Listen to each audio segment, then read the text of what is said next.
Inna ad-dina 'indallahil Islam.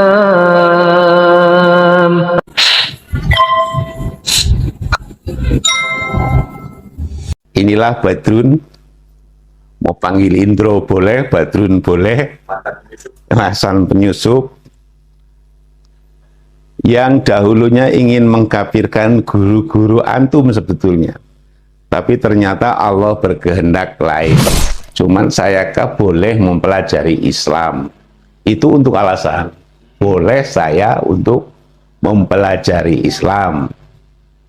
Tujuan awalnya memang tadi mengkristenkan Pak Kiai itu sendiri dan para santrinya masuk wilayah Jawa Barat, yaitu diawali dari kota Ciamis, Tasik, dan Garut. Tapi yang kebetulan pada waktu itu yang pertama kali yang saya nyusup adalah di kota Ciamis. Assalamualaikum warahmatullahi wabarakatuh. Waalaikumsalam warahmatullahi wabarakatuh. Alhamdulillah sehat walafiat, tidak kurang suatu apapun. Sibukan kemarin safari dakwah kemana Pak? Kemarin safari dakwah ke Tegal sama Pemalang. Bulan yang sebelum Ramadan ke Temanggung, Magelang, dan ke Wonogiri. Itu dalam rangka apa Pak? Dalam rangka ya mengadakan pendekatan bekas garapan-garapan saya dulu pada saat, artinya yang dulu saya ajak Nasrani untuk kembali lagi ke pangkuan Islam. Target misionaris itu. Dulu target misionari berhasil kan, pada masuk Nasrani. Setelah itu kita ingin mengembalikan kalau yang mau kembali, kalau yang tidak ya tidak apa-apa, intinya mengajak. Berarti kesibukannya hari-hari itu ya seperti itu ya Pak ya? Iya, iya. Pak Indro, ini di video pertama, video sebelumnya banyak yang tidak percaya kalau usia Pak Indro itu 80 tahun, saya 84 tahun. Itu bagaimana untuk memastikan kepada para penonton bahwa betul usia Pak Indro itu 84 tahun? Ya gampang dihitung kok. Saya lahir tahun 1940 bulan 8 tanggal 17.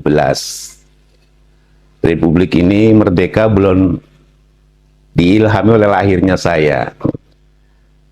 Jadi kalau di usia 58 tahun, artinya 18 tahun sudah lulus pastur, tinggal menghitung berarti tahun berapa saya lahir. Bagi yang tidak percaya, bagi yang percaya alhamdulillahirabbil alamin, itulah realita kenyataannya. Saya lahir tahun 1940 tanggal 17 bulan 8. Sebelum Republik ini ada, ya. Itu apa namanya, surat-surat apa kayak KK, KTP, gimana literasinya lah kan sebelum Indonesia merdeka itu gimana? Dulu tidak seperti itu, tidak ada ADM, belum ada administrasi, masih karena pemerintahannya masih pemerintahan peralihan dari Belanda ke Jepang, dari Jepang ke Indonesia. Jadi surat-surat kayak akte kelahiran dan sebagainya belum ada. Karena akte kelahiran itu muncul setelah tahun sekitar 80-an. Ya, tahun 1980-an itu baru ada akte-akte. Iya, ya, tahun 80-an sekitar itu. Ya mungkin tahun 78 ke sana sudah ada mulai. Tapi tahun 78 ke bawah belum. Gitu. Mungkin nanti saya izin ada dokumen kayak keluarga saya dulu untuk buktikan kepada pemerintah, boleh Pak? Yang sudah saya kirimkan kepada Anda itu. Boleh, boleh, boleh. Mungkin nggak percayanya usia 84 kok Bapak kan usia muda gitu Pak. Itu karunia Allah. Semua itu karunia Allah. Apalagi hanya sekedar wajah dan usia, itu Allah sangat mudah memberikan. Yang penting saya berikan saran kepada para netizen atau para audien, yaitu kalau ada masalah jangan dipendam di dalam hati. Diskusikan bersama keluarga, kakak, adik, atau orang tua. Diskusikan supaya aura kita keluar. Jadi tidak aura kita kerut, tapi malah membuka aura. Terus di zaman Rasulullah itu saya mengadakan kajian dari beliau sampai wafat, lahir sampai wafat. Beliau kalau malam itu menjelang jam 2 selalu mandi basah. Ya, baik punya junub maupun tidak punya junub. Karena apa? Di situ sedang mendatangkan aura muda, membunuh aura tua. Sinar ultraviolet dan sinar gembayung. Jadi itulah Rasulullah selalu melaksanakan. Saya coba pada waktu itu sebelum usia 80-an saya coba sampai usia 75 saya coba. Alhamdulillah. Ya, ternyata itu membawa berkah. Kalau dingin sudah pasti dingin.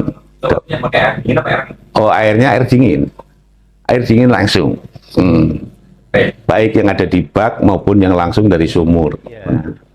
Pada waktu itu kan tahun 1964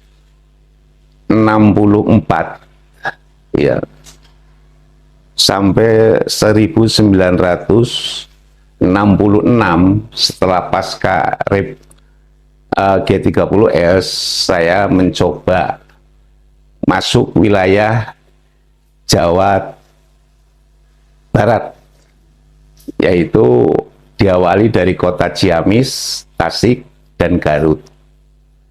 Tapi yang kebetulan pada waktu itu yang pertama kali yang saya nyusup adalah di kota Ciamis. Yaitu saya berkenalan dengan Bapak Kiai Haji Ahmad Fadil, pendiri Pondok Pesantren Cikoneng atau pendiri Pondok Pesantren Darussalam Ciamis. Nah, dengan segala hal tipu muslihat saya, yaitu saya membantu mereka, yaitu tentang ekonomi lah, ya, untuk makan para santrinya, anunya, semuanya itu dibantu oleh saya dan jending saya. Jadi formatnya kasih ekonomi. Ya. Berapa? Dengan metodenya dengan ekonomi. Ekonomi. Terutama yaitu tadi saya bantu mereka beras sampai bertonton gitu. Iya, pada waktu itu. Berarti dari gereja Salurannya awalnya sih dari gereja, cuman gereja menerimanya dari jending yang pusatnya ada di Belanda. Jending itu adalah Persatuan Misionari Seluruh Dunia, namanya Zending Internasional. Saya bertanggung jawabnya ke sana, ke Zending. Itu. Jadi saya berkenalan dengan beliau dan diterima dengan baik kepada beliau. Awalnya saya cuma mendengarkan dulu.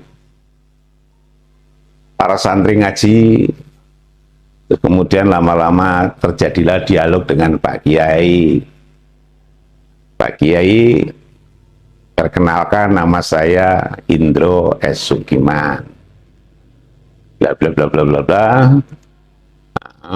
Saya dari 4 keyakinan, Buddha, Hindu, Katolik, Protestan, dan ini baru masuk ke sini ya belum saya hitung. Ya, Islam ini belum saya hitung karena belum masuk Islam saya. Cuman saya boleh mempelajari Islam. Itu untuk alasan boleh saya untuk mempelajari Islam. Tujuan awalnya memang tadi mengkristenkan Pak Kiai itu sendiri dan para santrinya. Siapa tahu lama-lama tertarik dengan niat dan misi saya. Tapi Pak Kiai dengan bijaksana, dengan arif, mempersilahkan saya untuk tinggal di salah satu asrama beliau untuk mengenal Islam lebih dekat. Gitu. Nah, pertama-tama kali dalam kemunafikan saya, anggap saja itu munafik ya, karena ingin merusak akidah gitu. Saya kemudian diizinkan untuk tinggal di situ sekaligus ingin mempelajari Al-Quran dan ilmu-ilmu yang lainnya. Ternyata Pak Kiai mengizinkan, langsung di bawah bimbingan beliau, Pak Kiai Haji Ahmad Badi. Alhamdulillah, dalam kurun 1967 saya belajar kepada beliau sampai tahun 1970 Pondok Pesantren Darussalam Ciamis itu milad, mengadakan milad atau ulang tahun kalau bahasa sekarang. Nah, pada saat beliau pondok pesantrennya mengadakan ulang tahun atau milad, beliau mengundang para tokoh Islam, yaitu yang dari Jakarta Bapak Kiai Haji Muhammad Nasir, mantan Perdana Menteri di zaman Soekarno, kemudian Bapak Saprudin Prawira Negara, juga mantan Perdana Menteri di zaman Soekarno, juga Bapak Kiai Haji Muhammad Rum, lalu Bapak Kiai Haji Buya Hamka, dan Bapak Kiai Haji Ahmad Padil itu sendiri yang menyaksikan prosesi jalannya saya masuk Islam. Ada Buya Hamka? Ada, itu termasuk guru saya, Buya Hamka itu termasuk guru dan orang tua angkat saya. Itu Buya Hamka. Seperti ajar sama beliau di bimbing tahun Sempat oleh ya sama Buya Hamka di bimbing. Banyak tentang tasawuf, tentang nahu, tentang sorok, tentang balaghah, tentang ilmu politik Islam, diajarkan seluruhnya. Kemudian setelah saya bersahadat usia 30 tahun itu di Masjid Al-Azhar ya, Blok M, belajarnya Islam di Ciamis, masuk Islamnya di Al-Azhar Jakarta. Ya itu tadi waktu saat milad saya diboyong ke Jakarta atas izin daripada Pak Kiai Haji Ahmad Badi. Gagal jadi penyusup. Ya gagal. Karena ya itu tadi makin tertarik dengan buku pintarnya. Buku pintar orang Islam kan Al-Quran, buku petunjuk. Di samping buku pintar Al-Quran itu juga buku petunjuk, hudan linas, ya kan? Itulah sehingga manusia berencana lain, Allah pun punya rencana yang lebih baik. Itu saya disunat, iya, dan oleh dokter dengan nama tambahan Indro S. Sukiman Abdullah Abdurrahman Sis Badrun. Nah itu Abdullah itu hamba Allah, Abdurrahman yang mudah-mudahan dikasihani oleh Allah. Sis Badrun, Sis itu 3 huruf hidup, SIS, Serikat Islami Syuhada. Artinya serikat itu menyatukan Islami umat Islam. Syuhada, semua umat Islam adalah syuhada, pembela agama Allah. Badrun itu nama Rasulullah. Anta Samsun, anta Badrun. Kenapa Rasulullah pada saat hijrah dari Makkah ke Yathrib atau sekarang disebut Madinah oleh kaum Ansor, anta Samsun ya Rasulullah, anta Badrun. Ya Rasulullah, wajahmu laksana sinar matahari, anta samsun. Anta badrun ya Rasulullah, wajahmu laksana sinar rembulan. Kenapa? Kok tidak dikasih nama Badrun, Samsun? Karena Samsun itu mencerminkan matahari itu dari pagi sampai tenggelam, terang benderang terus. Jadi tidak cocok untuk diberikan kepada saya, kata beliau-beliau ini.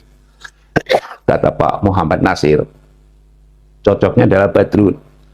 Rembulan, karena rembulan apa? Rembulan itu simbol.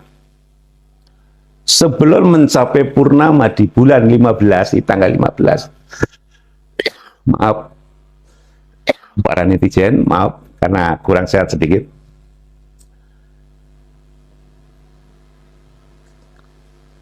Anta badrun, wajahmu laksana sinar rembulan, karena rembulan sebelum mencapai purnama itu gelap dulu. Artinya Indro Esukiman penyembah berhala-berhala. Menyembah berhala. Menyembah sangyang-sangyang. Ya, iya kan? Itu. Akhirnya itu tadi mendapatkan sinar ilahi di tanggal 15 kan terang benderang. Itu sebutannya sinar ilahi. Nah, setelah meraih sinar ilahi, apakah Badrun akan mempertahankan sinar ilahi atau akan kembali gelap? Karena setelah tanggal 16, 17, 18 pasti akan redup kembali dan akan hilang, ditelan oleh waktu. Iya kan? Akan kembali menjadi gelap gulita. Apakah mampu mempertahankan sinar ilahi atau akan menjadi murtad kembali? Nah, itu tantangannya di situ. Anta Samsun, anta Badrun. Nah, akhirnya alhamdulillah saya pertahankan nama Badrun itu, yaitu tidak bisa menjadi kembali, tapi saya pertahankan sinar ilahi sampai mungkin usia saya dijemput salah sahabat saya Ajroil, yaitu malaikat Ajroil. Itulah kira-kira seperti itu. Nama saya Indro Esukiman Abdullah Abdurrahman Sis Badrun. Ya, alhamdulillah, bagi saudara-saudaraku yang alumnus atau alumni dari Darussalam Ciamis Cikoneng, inilah Badrun. Mau panggil Indro boleh, Badrun boleh, Hasan Penyusup, yang dahulunya ingin mengkafirkan guru-guru antum sebetulnya. Tapi ternyata Allah berkehendak lain. Tahun 1967 itu sang mantan pendeta menyusup ke daerah itu. Nah, ini bagi saudara-saudaraku yang diberkahi oleh Allah dan yang dimuliakan oleh Allah, pertahankanlah sinar iman sampai ke anak cucu, juga sampai ke akhirat kelak bertemu di maliki yaumidinya Allah subhanahu wa ta'ala. Kalau agama Samawi itu benar yang dibawakan oleh Abraham, awalnya oleh Adam alaihissalam, itu agama Samawi. Namanya apa? Bukan Katolik, bukan Protestan, bukan Yahudi. Namanya Hanif. Hanif. Dan doanya berlaku untuk umat Islam sampai sekarang. Hadis qudsinya millata Ibrahima hanifan musliman wa ma'ana minal musyrikin. Millata Ibrahim, millata itu apa? Millata itu keyakinan. Keyakinan itu apa? Dikemas lagi menjadi agama. Agama Nabi Ibrahim itu apa? Hanif. Millata Ibrahima hanifan. Ibrahim seorang yang lurus. Ibrahim seorang yang benar. Ibrahim seorang yang jujur. Itu millata, keyakinan. Millata Ibrahim hanifan. Ibrahim seorang yang lurus dan benar. Hanifan musliman. Ibrahim seorang muslim. Wa ma'ana minal musyrikin, kata Ibrahim, dan saya tidak pernah menyekutukan Allah. Nah, itulah yang disebut agama samawi. Dan saya, ini kalimatnya, jangan sampai salah para netizen, dan saya, kata Ibrahim, tidak pernah menyekutukan Allah.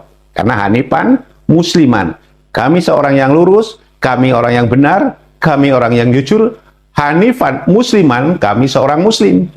Wa ma'ana minal musyrikin, dan kami adalah orang-orang yang tidak pernah menyekutukan Allah. Itu yang disebut samawi. Sama-sama dari langit. Setelah itu sampai kepada Yesus atau Isa Al-Masih tetap berlaku. Iya, sampai ke baginda Rasul Muhammad Sallallahu Alaihi Wasallam berlaku. Itu yang disebut agama samawi, datang dari langit. Itu. Tidak ada tadi ya, Ustaz? Bukan. Nah, kalau yang tadi yang saya sebutkan Nasrani, itu dari akar kata Nazaret. Yesus diutus oleh Allah dari kota Nazaret. Ya, di Palestina kan ada kota-kota Gaza, Efsyah, Tel Aviv, dan sebagainya dan sebagainya.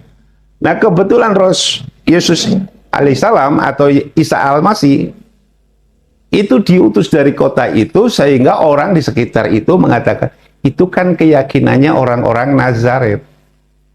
Itu kan ajarannya orang-orang Nazaret. Di Indonesia kan menjadi Nasrani. Ya? Ya. Nasrani atau Nasoro. Itu. Kira-kira seperti itulah Nasr. Nah, kalau Yudea atau Yahudi, marga dari Yudea, anak daripada Nabi Yakub. Itu anak Nabi Yakub yang keempat namanya Yudea, dari istri pertama. Itu pertama Simeon, yang kedua Ruben, yang ketiga Levi, yang keempat Yudea. Ini Yudea lah bapak cikal bapak orang-orang Yahudi. Cikal bakalnya bapak orang-orang Yahudi. Nah, itu ya Yudea. Yudea itu juga yang arsitek pembunuhan terhadap Nabi, yaitu Yusuf, adiknya dari lain ibu. Gitu. Jadi Yudea, Isakar, Zebulon, Dina 7, wanitanya 1. Itu dari istri pertama yang bernama Lea. Istri yang kedua namanya Rahel, ibunda daripada Nabi Yusuf dan Bunyamin. Jumlahnya ada berapa? 9. Ditambah istri ketiga melahirkan 2, Gad dan Naftali. Jadi ada berapa? 11. Betul? Nah, itulah. Istri yang keempat melahirkan 2 laki-laki lagi. Geza yang disebut Gaza sekarang. Geza dan Emual. Itu. Nah, itu jadi ada 11 laki-laki dan 1 wanita. Artinya 13 laki-laki dan perempuan. Itulah yang oleh Allah di dalam Al-Quran disebut Bani Israel. Ya Bani Israil ajkuru nikmati allati an'amtu alaikum fadultukum alal alamin. Itu ayatnya. Ini nggak dibahas dulu, nanti lain waktu. Ini pantaskah kalau diajak sama dengan ajaran al-muslimun? Tidak sama. Muslimun itu dari Allah. Islam itu dari akar kata assalam yang artinya selamat. Barang siapa yang mengucap syahadat assalam, itu artinya selamat. Selamat. Itu. Ya, bukan ada kitabnya. Ya, Taurat, tapi Taurat yang tidak murni. Jewish namanya ya. Keyakinan mereka Jewish. Ya. Jadi, itulah yang menyendiri. Yahudi itu kebetulan anak Nabi Yakub yang keempat itu keturunannya bagaikan pasir di laut, anak-anak Yudea. Menguasai 5 benua. Benua Asia, Afrika, Australia, Amerika, dan Eropa. Sehingga banyak sekali. Saya mengambil rujukan surat Al-Imran ayat 85. Kata Allah dalam firman-Nya, A'udzubillahi minasyaitonirrajim. Bismillahirrahmanirrahim. Wa may yabtaghi ghairal Islam madina fala yuqbalu huwa min akhirati minal khasirin. Kata Allah di dalam firman-Nya tadi, wa may yabtaghi, dan barang siapa. Kalau kalimatnya sudah menggunakan dan barang siapa, itu deliknya sudah fikih atau hukum, KUHP. Dan barang siapa mencari agama di luar Islam, di luar Islam itu banyak. Dari zaman Nabi Musa aja, saya hitung hampir ada 10.000 keyakinan lebih di zaman dari zaman Nabi Musa. Termasuk animisme dan dinamisme. Dan barang siapa mencari agama di luar Islam untuk pedoman hidupnya, kata Allah, sekali-kali tidaklah akan aku terima agamanya, kata Allah, dan di akhirat termasuk golongan minal khosirin, manusia yang merugi. Rugi miturut siapa? Itu miturut Allah, bukan miturut idea manusia. Nah itu, karena nanti di dalam akhirat itu ada 2 kota besar, yaitu Anar dan Sorgawi. Gubernurnya ada Malik dan Ridwan. Kalau miturut yang rugi miturut Allah itu akan menjadi penghuninya Ridwan atau Malik, tergantung kita bisa mengira-ngira. Jadi yang sangat tertua sekali datang ke Indonesia pada waktu itu belum nama Indonesia, namanya Pulau Jawa masih disebut Javasena. Andalas itu adalah Sumatera dulunya. Itu awal pertama kali yang datang ke sini adalah agama Hindu. Rajanya Raja Hindu, yaitu Wangsa Sanjaya. Itu. Wangsa Sanjaya mendatangkan para penasehat-penasehat rohaninya, didatangkan dari bumi Bombay, India, maka disebutlah Hindustan, India. Jadi kalau di Bali itu bukan pusatnya Hindu, pusatnya Hindu itu di India. Karena Hindia itu dari kalimat Hindu, Hindustan. Ya. Bali itu bagian daripada penyebaran, yaitu Empu Bahula dan Empu Barada dulu termasuk menyebarkan agama Hindu ke wilayah Pulau Dewata. Itulah sejarahnya. Jadi tertua. Baru di abad kelima datanglah Wangsa Sailendra. Wangsa Sailendra mengajarkan agama Buddha. Didatangkan dari Tibet para biksunya. Itu juga dari Nepal. Karena pendirinya kan dari Nepal, yaitu Sang Maharshi Buddha Gautama dari Nepal. Nah, kemudian beliau mendatangkan para biksu dan biksuni, lalu beliau juga mengatakan, saya pengen punya pusat rumah ibadah. Dibangunlah Candi Borobudur untuk pengkajian, pengabdian seperti kita di masjid itu rumah ibadah itu ya. Itulah untuk pusat kegiatan umat-umat Buddha dibangun oleh keturunan Wangsa Sailendra. Nah, itu. Nah, umat Hindu juga membuat juga, yaitu Candi Prambanan dan Candi Boko. Itu oleh Rakai Pirkatan, keturunan dari Wangsa Sanjaya. Ingat, Wangsa Sanjaya Buddha, Wangsa Sanjaya Hindu, maaf, Wangsa Sailendra Buddha. Ingat, beda ya. Itu yang awal-awalnya Buddha sama Hindu masuk sebelum Islam.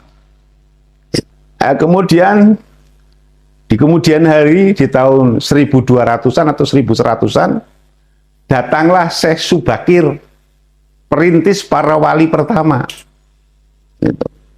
Itu para wali pertama itu Syekh Subakir, Syekh Maulana Malik Ibrahim tahun 1405 Masehi. Nah, itu tahun 1405 Masehi, Sultan Muhammad dari Turki menyurati 9 negara untuk mengirimkan ulamanya untuk dikirim ke Indonesia. Yaitulah terkumpullah 9 ulama besar, maka yang disebut Wali Songo, yang dipimpin oleh Syekh Maulana Malik Ibrahim. Jadi Sunan Kalijogo belum ada, Sunan Bonang juga belum ada, Sunan Giri belum ada, belum lahir, bahkan belum ada. Gitu. Nah, itulah wali-wali periode kedua yang diutus oleh Syekh Maulana Muhammad II, yaitu pembesar di Turki. Melihat akhir-akhir ini gelombang mualaf makin tinggi ya Pak ya, baik di global secara dunia maupun di dalam negeri sendiri. Bagaimana tanggapan Bapak sebagai mantan misionaris? Begini, Rasulullah kan mensinyalir akan terjadinya tanda-tanda kiamat. Itu semuanya menggunakan kata kias. Ya. Kenapa menggunakan kata kias? Ditanya oleh para sahabat, "Ya Rasulullah, apa tanda-tanda hari kiamat?" Nanti kalau ada seorang budak melahirkan tuannya. Sekarang banyak. Ibunya jadi pembantu. Anaknya seolah-olah kayak tuannya. Menyuruh ibunya untuk ngomong, untuk dan sebagainya, itu juga ada. Ini kiasannya seperti itu. Terus matahari terbit dari barat menuju ke timur. Sekarang sudah terjadi. Matahari itu kan penerang. Penerang itu adalah keyakinan. Keyakinan itu adalah Islam. Matahari sudah terbit dari Cordoba, Prancis, Inggris, berbondong-bondong, bersahadat. Itulah matahari sudah menyinari ke wilayah Eropa Timur, Eropa Barat, sampai ke Semenanjung Korea, bahkan sampai ke Jepang, dan sampai ke Amerika. Itulah matahari yang terbit dari barat menuju timur. Kiasannya seperti itu. Jadi sekarang udah terang benerang. Inilah tanda-tanda hari kiamat. Ketika banyak mualaf yang berbondong-bondong masuk Islam, tanda kiamat. Ya, tanda-tanda kiamat. Kiamat itu kan juga, itu semuanya kias juga, kubro. Kiamat gede itu kan milik Allah. Rasulullah dengan malaikat Jibril pun tidak tahu kapan datangnya hari kiamat. Rasulullah tidak memberikan jawaban secara spesifik. Bahkan di surat Al-Waqi'ah, Rasulullah suruh menilik. Cobalah lihat di surat Waqi'ah. Jadi itu hanya semuanya kata kias. Maksud saya, bagaimana tanggapan Pak Ibro? Kan dulu Pak Ibro seorang misionaris sebetulnya. Nah, ternyata kan banyak juga sekarang misionaris baru. Tapi ternyata gelombang mualaf ini berbondong-bondong tinggi gitu ya. Ya, karena mereka sudah tidak laku lagi. Ajaran-ajarannya sudah tidak dianggap lagi. Ya. Kenapa? Ya karena tadi manusia punya makar, tapi Allah lebih tinggi makarnya. Saya ingin mengkristenkan Anda, itu kan makar. Tapi Allah lebih tinggi makarnya, sehingga Indro ditenggelamkan ke Islam. Itu makar. Betul? Itu. Jadi para mission itu tadi, dia punya makar, ingin menduniakan Nasrani atau menduniakan Yahudi. Betul. Pak, tadi ada yang ketinggal soal Bapak, soal misionaris. Soalnya di kolom komentar ada yang menanyakan sekolah teologi STI itu di Cilacap. Iya. Bisa diceritakan nggak Pak? Karena kan kalau sekarang dilihat di browsing, misalkan atau di apa sudah ada. Ya, di Cilacap itu dulu namanya ada Desa Cikumil. Kecamatannya Sidarja, Kabupatennya Cilacap. Itu peninggalan Belanda STH Advent, itu letaknya di perapatan Desa Cikumil. Sekarang desanya udah hilang karena ya itu tadi keganasan PKI, masjid, gereja atau kelenteng semuanya dihancurkan, dan sekarang pun tempatnya itu sudah jadi perkebunan karet. Nah, kemudian di sebelah baratnya ada desa, karena tidak termasuk yang dikukui oleh orang-orang PKI, sehingga desa di sebelah baratnya namanya menjadi kota baru. Tadinya Cikumil Barat, karena desa itu tidak termasuk yang diambil, maka disebut kota baru. Kita baik, kepada saudara-saudaraku, sahabat ngaji cerdas yang berbahagia dan dibahagiakan Allah Subhanahu wa Ta'ala. Semoga kita semuanya menjadi ahli surga Jannatin Naim, surganya para nabi dan para rasul. Ikutin terus para apologet, debator, ikutin, diambil ilmunya, diambil manfaatnya, jangan diperdebatkan, diperuncing persoalannya, tapi diambilnya apa hikmahnya, agar hikmah itu tertanam di kolbu kita, bermanfaat dunia dan akhirat. Saudara-saudaraku, sahabat ngaji cerdas, marilah kita bermunajat kepada Allah. Semoga Allah memberikan usia kita yang bermanfaat, dunia maupun akhirat. Sekian, billahi taufiq wal hidayah. Wassalamualaikum warahmatullahi wabarakatuh.